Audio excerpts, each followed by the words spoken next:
ప్రభువును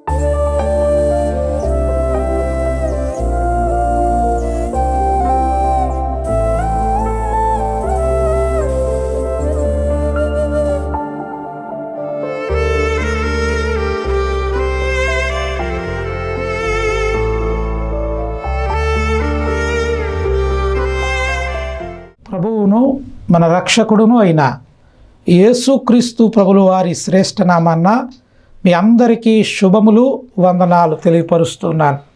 ప్రియమైన దైవ జనాంగమా, ఈరోజు మన వాక్య ధ్యానము ఆదికాండము 1వ అధ్యాయము 28వ వచనంలో ఉన్న వాక్య భాగాన్ని కొద్ది నిమిషాలు మనం ధ్యానం చేద్దాం. ఒకసారి నేను చదువుతున్నాను. పరిశుద్ధ గ్రంథం మీ దగ్గర ఉన్నట్లయితే తీసి చూడండి. 1వ అధ్యాయము 28వ వచనం. దేవుడు వారిని ఆశీర్వదించెను.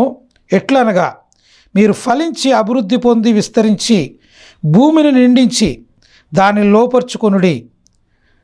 దేవుని బిడ్డలారా, ఈ వాక్యాన్ని కొరకు చిన్న ప్రార్థన చేద్దాం.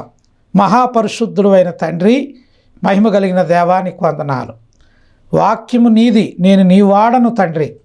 నీ పక్షము నిలబడుతుండగా నువ్వు నన్ను అభిషేకించి ప్రభా నీ చేతిలో బోరవలే మమ్మల్ని వాడుకోండి నాయన. ఎవరికి ఏ మాట అవసరమో వారు వినటానికి, గ్రహించడానికి, సరిదిద్దుకోవడానికి నీ కృప చూపమని, నీ సహాయం అనుగ్రహించి నడిపించమని యేసు నామమున ప్రార్థించి అడిగి వేడుకుంటున్నాము తండ్రి. Amen, amen.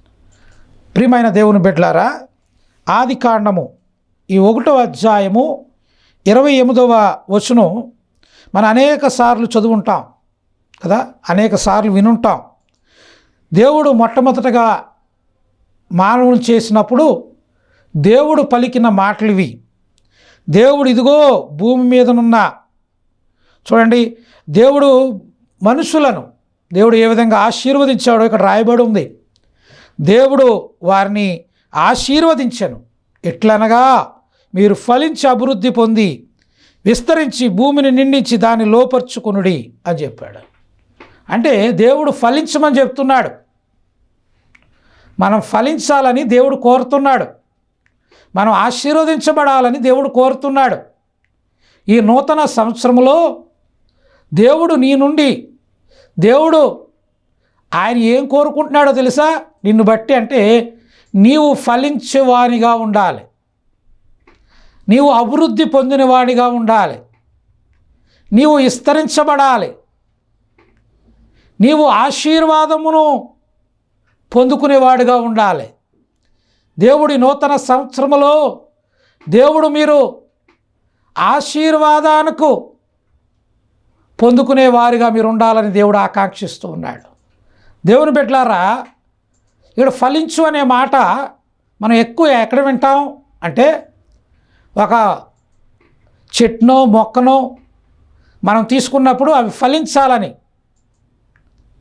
మనం కోరుతూ ఉంటాం కదండి. ఒక మొక్కను మనం నాటేటప్పుడు ఆ మొక్క నాటే ఆ వ్యక్తి ఒక ఆలోచన కలిగి ఉంటాడు.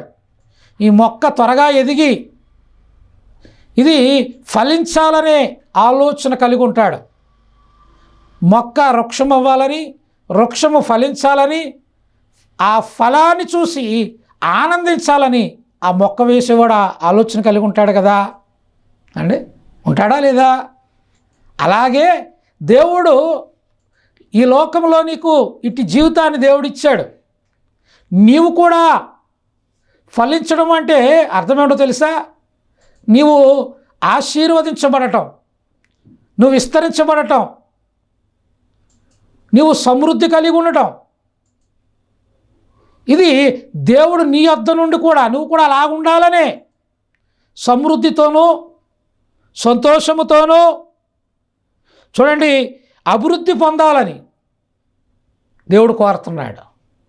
నువ్వు అభివృద్ధి పొందాలి, నానాటికి ఉన్నతమైన స్థాయిలోనికి, ఉన్నతమైన స్థితిలోనికి వెళ్ళాలని దేవుడు ఆయన ఆకాంక్షిస్తున్నాడు. దేవునికి స్తోత్రం, దేవునికి వందనాలు కదండి. నిజమే, ఎంత మంచి ఆశ, ఎంత మంచి ఆకాంక్ష దేవుడు నిన్ను, నీ పట్ల, నీ కుటుంబం పట్ల దేవుడు కలిగి ఉన్నాడు. కాబట్టి అయితే దేవుడు అనుకున్నట్లు, దేవుడు ఆశించినట్లుగా నువ్వు ఫలిస్తున్నావా? నువ్వు అభివృద్ధి పొందుతున్నావా? దేవుడు ఆశించినట్లుగా నువ్వు అభివృద్ధి పొందుతున్నావా, లేక ఆశీర్వదించబడుతున్నావా? నువ్వు వృద్ధిలోనికి వస్తున్నావా? ఆలోచన చేయాలి. అంటే కొంతమంది చెప్తారు, మా జీవితాల్లో అన్నీ నష్టమే కానీ మాకు అభివృద్ధి లేదండి, మేము అన్నీ అపజయాలే చూస్తున్నాము కానీ మా జీవితాల్లో విజయం లేదండి, మా జీవితాల్లో అన్నీ కోల్పోతూ వస్తున్నాం కానీ ఏది పొందుకుని ముందుకు అడుగు వేయలేకపోతున్నామండి. మరి దేవుడు ఆశించిందేమో నువ్వు ఫలించాలని, మరి నీ జీవితంలో ఎందుకు ఫలించలేకపోతున్నావు? నీ జీవితంలో ఎందుకు అనేక నష్టాల గుండా, అపజయాల గుండా, వ్యాధుల గుండా, సమస్యల గుండా, భయంకరమైన పరిస్థితుల్లో నువ్వు ఎందుకు నలిగిపోతున్నావు? కారణం ఏంటి? దేవుడే కారణం అందామా అండి? దేవుడి మీదే ఆ నెపాన్ని వేసేద్దామా? దేవుడి పైనే ఒక మాట అనేస్తే అనేద్దామా? యోబు లాంటి వాడైతే ఏమన్నాడు? మేలు అనుభవించటాకే దేవుడా, కీడు అనుభవించటాకు దేవుడు కాదా? ఒక్క మాట దేవుణ్ణి అనటానికి తెగించలేదు యోబు. ఒక్క మాట దేవునికి వ్యతిరేకంగా మాట్లాడడానికి ఇష్టపడలేదు యోబు. కానీ నేటి కాలంలో చాలామంది అండి, ఏది జరిగినా, అది నష్టమైనా, ఇబ్బంది అయినా, కొన్ని పరిస్థితులు భయంకరమైన ఆందోళనకైన పరిస్థితులైనా అన్నీ దేవుడి మీద నెపం వేసేస్తున్నారు. వేసేసి అంటున్నారు, దేవుని బిడ్డలారా, దేవుడు మన పట్ల ఆశీర్వాదము, దీవెన, మేలును, మంచి చేయడానికే దేవుడు మనల్ని, మంచి కలిగి ఉండటానికే దేవుడు ఈ లోకంలో మనకి జన్మనిచ్చాడు. మరి ఎందుకు ఇలా జరుగుతుంది? కారణం ఏంటి? దేవుని బిడ్డలారా, కొన్ని వాక్య భాగం ద్వారా, వాక్యపు వెలుగులో మనం చూద్దాం. వెలుగులో మనం పరీక్షించుకుందాం. దేవునికి మనం అప్పగించుకుని, మనం సరిదిద్దుకుని దేవునికి ఇష్టలుగా మారదాం. చూద్దామా? యోహాను సువార్త 15వ అధ్యాయము 1వ వచనం నుండి మనం చూద్దాం. నేను నిజమైన ద్రాక్షావల్లిని, నా తండ్రి వ్యవసాయకుడు. ఆయన ఏమంటున్నాడు? నా తండ్రి అనగా దేవుడు వ్యవసాయకుడు. ఆయన ఒక ద్రాక్ష తీగను, ద్రాక్షావల్లిని నాటాడు, అనగా నీ జీవితాన్ని నాటాడు. నాటి ఫలించడం కొరకు, నువ్వు అభివృద్ధి పొందడం కొరకు, ఫలభరితముగా నువ్వు ఉండడం కొరకు దేవుడు నిన్ను నాటాడు, నీకు ఈ లోకలి జన్మనిచ్చాడు. అయితే అక్కడ ఏం జరిగింది చూడండి. నాలో ఫలింపని ప్రతి తీగను ఆయన తీసి పారవేయును. దేవుని బిడ్డలారా, ఫలించలేని తీగలు ఏం చేయాలట? తీసి పారవేస్తాడు. ఎందుకు ఫలించలేదు అవి? అసలు ముందు ఎందుకు ఫలించలేదు, ఎందుకు అభివృద్ధి పొందలేదు అంటే, దేవుని ఆ తీగలో ఉన్న, లేక ఆ మొదల్లో ఉన్న పోషకాన్ని, ఆ మొదల్లో ఉన్న ఆ తీసుకున్న ఆ రత్నజనిని, లేక ఆ పోషకాలను ఆ తీగ తీసుకోలేకపోయింది. ఏ తీగ అయితే తీసుకోలేదో అది ఫలింపు లేకుండా మాడిపోతాను, మాడు పట్టడం మనం చూస్తాం. ప్రియమైన దేవుని బిడ్డలారా, నిజమండి. అలాగునే నీ జీవితంలో కూడా నీవు దేవుళ్ళో నీవు కొనసాగుతూ, దేవుని యందు నిరీక్షణ కలిగి ఆయనలో నువ్వు ఉండాలి, ఆయనలో నిలిచి ఉండాలి, ఆయన మాటల్ని నీ జీవితంలోకి తీసుకోవాలి. అదే జీవాహారం. నీకు జీవాహారము నేనే అన్నాడు దేవుడు. ఏది జీవాహారం అంటే ఆయన మాట కదా.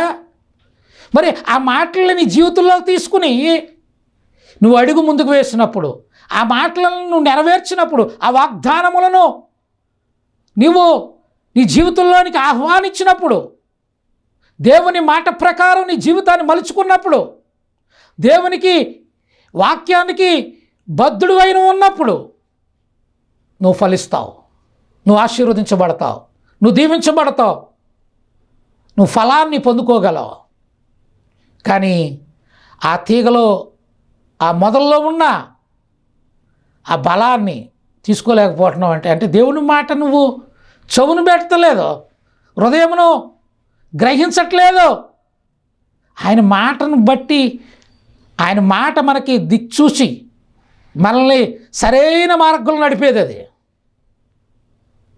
అది సుక్కాన్ని లాంటిది, మనకు దారి చూపేది అది అండి.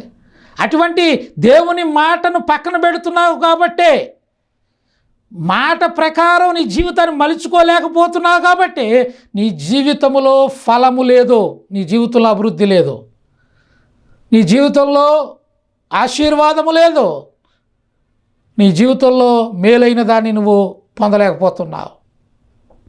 ఇప్పుడైనా మేలైన దాన్ని తీసుకోండి. లేకపోతే ఏమంటున్నాడు, ఎవరైతే ఫలించరో ఆ తీగను ఏం చేయమన్నాడు చూడండి. నాలో ఫలించని ప్రతి తీగను ఆయన తీసి పారవేయును. ఆయన మాట లెక్క చేయని వాళ్ళు ఆయనకు అవసరం లేదు. వాళ్ళు తీసి పారవేయబడతారు. ఎక్కడ పారవేయబడతారు తెలుసా? నిత్య నరకాగ్నిలోకి పారవేయబడతారు. మండుచున్న అగ్నిగోళములోనికి పారవేయబడతారు. మండుచున్న శ్రమలో, అగ్ని వంటి శ్రమల్లోకి పారవేయబడతారు. దేవుని బిడ్డలారా, అట్టి పరిస్థితి రాకుండా ఉండాలంటే దేవుని వాక్యాన్ని బట్టి నీ జీవితాన్ని నీవు మలుచుకోవాలి. తర్వాత రాయబడి ఉంది కదా, ప్రతి తీగ మరీ ఎక్కువగా ఫలింపవలనని దానిలోనికి పనికిరాని తీగల్లో తీసివేయును. చూడండి, కొన్ని తీగలు దేవుడు ఏమనుకుంటున్నాడు, ఫలించాయి, అయితే అవి ఫలితంతోనే ఆపేయాలనుకుంటలే దేవుడు, మరింతగా ఫలించాలి. నువ్వు అభివృద్ధి చెందడమే కాదు, దేవుడు ఏమనుకుంటున్నాడు, ఇంకనూ అభివృద్ధి చెందాలి, నువ్వు ఇంకనూ ఉన్నతమైన స్థాయికి వెళ్ళాలి, ఇంకనూ అనేక మంది మధ్యలో దేవుని నామాన్ని మహిమ తెచ్చేవాడిగా మారాలి. అది దేవుని యొక్క ఆలోచన, దేవుని యొక్క ఉద్దేశం, దేవుని ప్రణాళిక, దేవుని చిత్తం. నువ్వు అంతగా అభివృద్ధి పొందాలని ఆయన ఆశపడుతున్నాడు. దేవుని మరింతగా ఆశీర్వాదం పొందాలి. ఎప్పుడు పొందగలవు చూడండి, అక్కడ రాశాడు, తర్వాత మాట రాశాడు చూడండి, మీరు చదవగలిగితే, నేను మీతో చెప్పిన మాటను బట్టి మీరెప్పుడునూ పవిత్రులై ఉన్నారు. దేవుని బిడ్డలారా, మనం ఎలా ఉండాలట అండి? పవిత్రులై ఉండాలి, పరిశుద్ధత కలిగి ఉండాలి, నీతి కలిగి ఉండాలి. అప్పుడు ఆశీర్వదించడమే కాదు, మనలో పరిశుద్ధతను కలిగి మనం బ్రతికితే దేవుడు అన్నాడు మరింతగా ఫలింపజేస్తాడంట. దేవుడు మరింతగా ఉన్నతమైన స్థాయికి నేను తీసుకుపోతాడంట ఆయన దేవుడు. దేవుని బిడ్డలారా, అట్టువారుగా మనం ఉండాలి. నా యందు నిలిచి ఉండి మీ యందు నేనును నిలిచి ఉందును. అబ్బా, ఏంటండి, పరిశుద్ధతను కాపాడుకోవాలి, అంతేకాదు ఆయన యందు నిలిచి ఉండాలి. ఏమండి, లోకంలో ఎటువంటి పరిస్థితులు ఎదురైనా దేవునిలో నువ్వు నిలిచి ఉండాలి. నిన్న ఒక యవనస్తుడు నాకు ఫోన్ చేశాడు ఒక యవనస్తుడు ఫోన్ చేసి అంటాడు, నాకు అన్ని శ్రమలు వచ్చేస్తున్నాయండి, బాధలు వచ్చేస్తున్నాయండి అంటున్నాడు నాతో. అప్పుడు అన్నాను, అసలు వివరంగా చెప్పు, ఎందుకు వస్తున్నాయి, ఏంటి నీ పరిస్థితి ఏంటి, నువ్వు ఉన్న పరిస్థితి ఏంటని అన్నీ వివరం అడిగాను. ఎక్కడి నుంచో ఫోన్ చేశాడు యవనస్తుడు. ఫోన్ చేసి, ఇలాగండి నా కోపంలో కొన్ని మంది తిట్టేస్తున్నారండి అన్నాడు. కొన్ని మంది అనకూడని మాటలు అనేస్తున్నారండి, కొన్ని మందినట దేవుడు నామం పెట్టి శపించేస్తున్నాడట, చెప్తున్నాడు యవనస్తుడు. అప్పుడు అన్నాను, ఇలా వస్తున్నాయండి, నేను అందుకని దేవుళ్ళ నుంచి వెనక్కి వెళ్ళిపోదాం అనుకుంటున్నాను అంటున్నాడు. అప్పుడు ఆ వ్యక్తికి చెప్పాను, నేను ఆ బిడ్డకు చెప్పాను, ఆ యవనస్తుడికి చెప్పాను, ఆ పొరపాటు ఇతరులో లేదు, నీలోనే ఉంది. నీ జీవితం ఇలా అవడానికి కారణం నువ్వే. అప్పుడు కొన్ని వచనాలు, కొన్ని వాక్య భాగాలు, కొన్ని లేఖనంలో ఉన్న సత్యాలను ఆ బిడ్డకి వివరించాను, ఆ యవనస్తుడికి వివరించాను. అన్నాడు, దేవుళ్ళో నమ్ముకుని కూడా నాకేం జరగలేదండి అన్నాడు ఒక మాట నాతో. అప్పుడు ఆ బిడ్డకి చెప్పాను, అయ్యా, ఈ రోజుల్లో చాలామంది భయంకరమైన హార్ట్ అటాకులతో, చాలామంది భయంకరమైన వ్యాధులతో చనిపోతున్నారు, మరి నువ్వెందుకు బతుకున్నావు అన్నాను నేను. అంటే నువ్వెందుకు బతుకున్నావు, చాలామంది చనిపోతున్నారు కదా మరి అంటే, దేవుడి దయ వల్ల బతుకున్నానండి అంటున్నాడు. అంటే దేవుడు నేను కాపాడనే కదా అర్థం, నేను కాపాడుతున్నాడనే కదా అర్థం. మరి ఇది ఎందుకు గ్రహించో? చాలామందికి చూడండి, మీకు పెళ్ళయిందా అని అడిగాను. పెళ్ళయిందండి, నా భార్య చాలా మంచిది, 2 బిడ్డలు మాకు అని చెప్పాడు యవనస్తుడు. అప్పుడు అన్నాను నేను, మరి చాలామందికి బిడ్డలు లేక గర్భఫలం కొరకు ఎదురు చూస్తున్న వారు, ఎన్నో లక్షలు పెట్టి వైద్యం చేయించుకుంటున్న వాళ్ళు అనేకులు ఉన్నారు, బిడ్డలు లేకుండా ఉన్నారు. కానీ దేవుడు బిడ్డలు ఇచ్చేసాడు కదయ్యా, చక్కని బిడ్డలు ఇచ్చాడు 2 అంటున్నావు, ఇది దేవుడు చేసిన మేలు కదా అని అడిగాను. అడుగులో అవునండి, బిడ్డలు మంచి ఇచ్చాడు. మరి ఏంటి నీకు, నువ్వెందుకు ఇబ్బంది పడుతున్నావు అంటే, అప్పుడు లాస్ట్ చివరికి నేను మాట్లాడిన తర్వాత ఆ యవనస్తుడు అంటున్నాడు, నాదే పొరపాటు అయ్యారు, నేనే సరిగా అర్థం చేసుకోలేకపోయాను దేవుని వాక్యాన్ని అంటున్నాడు.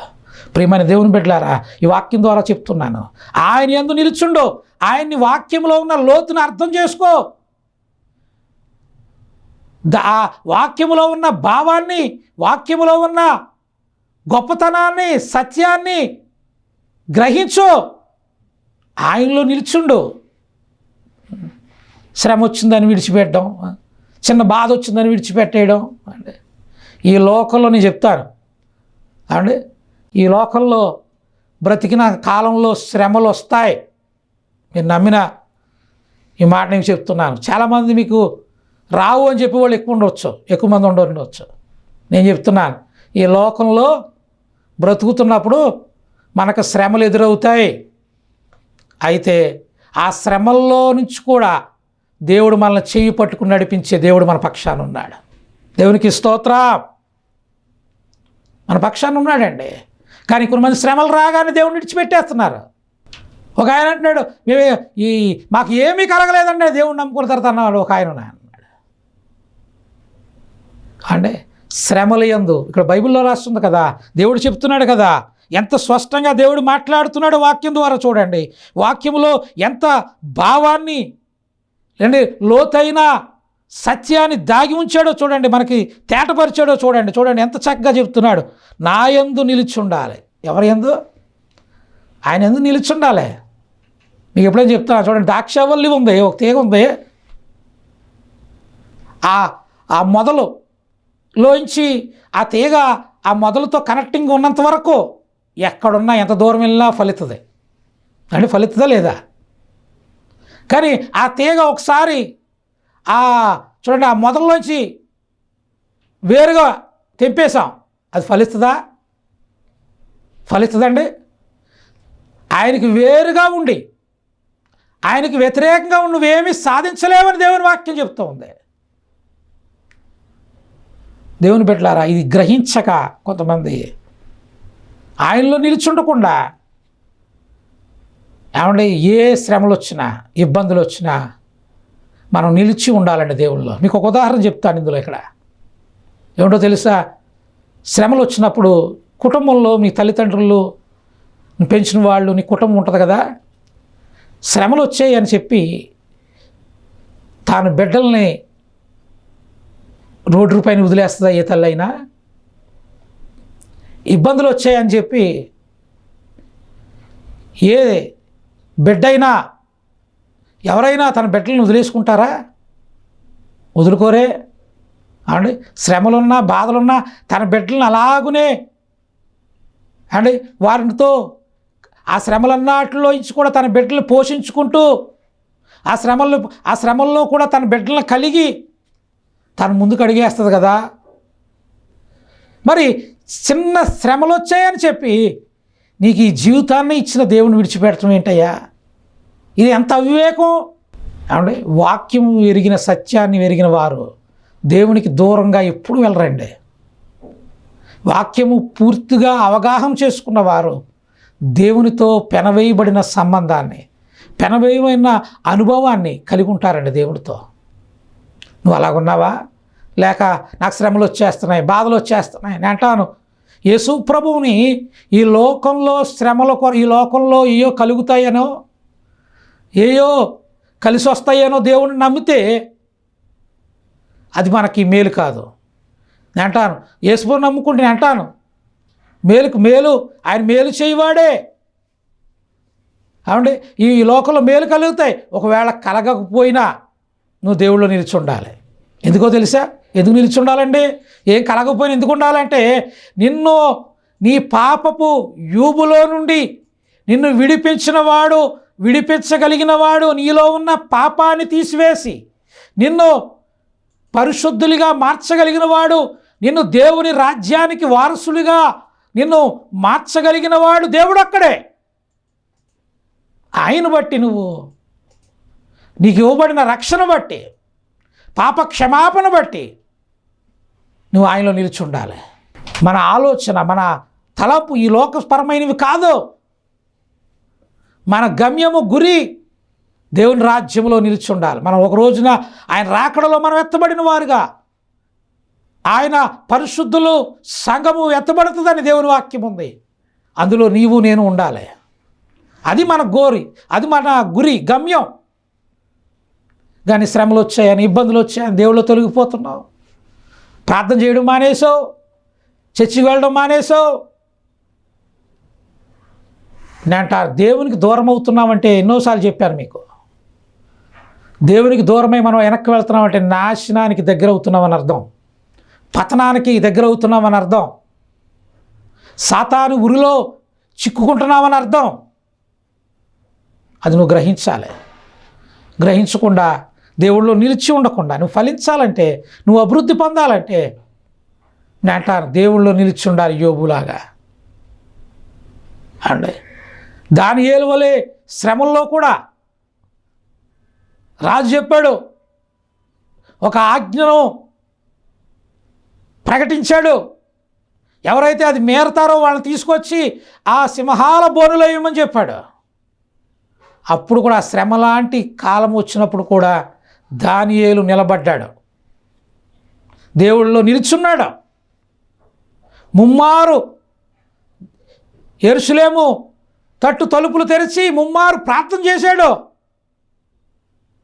సింహాల్లో బోన్లో వేశారు.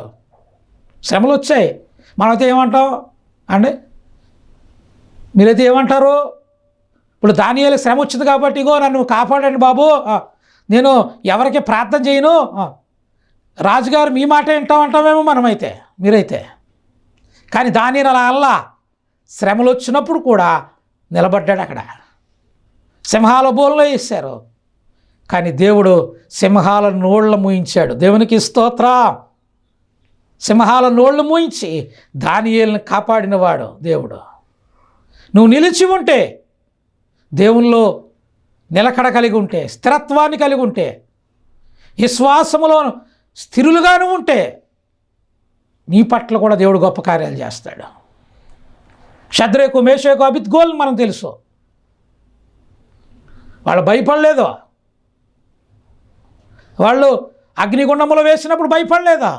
4వ వాడిగా దేవుడు దిగి వచ్చాడండి. శ్రమల యందు నిలకడగా నిలబడ్డారు వాళ్ళు. దేవుని బిడ్డలారా, యోబు గురించి మనం తెలుసు. శ్రమల యందు నిలబడ్డాడు ఆయన, నిలుచున్నాడు ఆయన. ఈ లోక శ్రమలన్నీ వచ్చాయి ఆయనకి. ఆర్థికంగా ఇబ్బంది పడ్డాడు, శారీరకంగా ఇబ్బంది పడ్డాడు, కుటుంబ పరంగా ఇబ్బందులు పడ్డాడు. ఎన్ని పడినా దేవుని యందు నిలుచున్నాడు. వేరవ్వలేదు దేవునికి. దేవుని దూరం అయిపోలేదు. ఈరోజు నువ్వు దూరం అయిపోతూ, నాకేం జరగలేదని చెప్పి, నాకేం అవ్వట్లేదని చెప్పి దేవుణ్ణి, నీ మేలు కోరే దేవుడిని విడిచిపెడితే ఎంత నష్టపోతావయ్యా. ఒక బుద్ధిహీనుడట తాను ఉన్న కొమ్మను తానే నరికేసుకున్నాడట. తను కూర్చున్న కొమ్మను తానే నరుచుకున్నాడు. ఎవరికి నష్టం చెప్పండి? తానే కింద పడిపోతాడు కదా. అది బుద్ధిహీనతతో చేస్తాడని గ్రహించలేకపోయాడు. ఈరోజు కూడా అవునండి, నాకేదో జరగలేదని చెప్పి దేవుడికి దూరం అయిపోతున్నావేమో, దేవుళ్ళో నిరాశపడిపోతున్నావేమో. అయితే దేవుడు నీ కొరకు ఈ మాట మాట్లాడుతున్నాడు. నువ్వు ఆయనలో నిలిచుండు. శ్రమైనా, ఇరుకైనా, నష్టమైనా, వ్యాధైనా, బాధ అయినా, సమస్య అయినా, ఏదైనా సరే ఆయనలో నిలుచుండడం నేర్చుకో. స్థిరం కలిగి ఉండు. వచ్చిన కష్టములన్నిటిలోంచి నీతిమంతులకు కలుగు ఆపదలు అనేకములు. అయితే వాటన్నిటిలో నుండి దేవుడు వారిని లేవనెత్తును. నిన్ను కూడా లేవనెత్తుతాడయ్యా. నిన్ను కూడా వాటి నుండి విడిపిస్తాడయ్యా. కానీ నిలుచుండు, ఆ తీగలో నిలుచుండు. నువ్వు ఫలించాలంటే, నువ్వు అభివృద్ధి పొందాలంటే దేవుళ్ళు నిలుచుండు, ఎదురు చూడు. దేవుని బిడ్డలారా, అలా ఉన్నప్పుడు మనం ఆశీర్వాదం పొందుకుంటాం. అటుగా మనం జీవించినప్పుడు ఆశీర్వాదం పొందుకుంటాం. అటువంటి వారిగా ఉండాలని దేవుడు కోరుతున్నాడు. చూడండి, అక్కడ రాయబడి ఉంది కదా, నీ యందు నేనును నిలిచి ఉందును. తీగ ద్రాక్షావళితో నిలిచి ఉంటేనే కానీ తనంతట తాను ఎలాగూ ఫలించదో, అలాగే నా యందు నిలిచి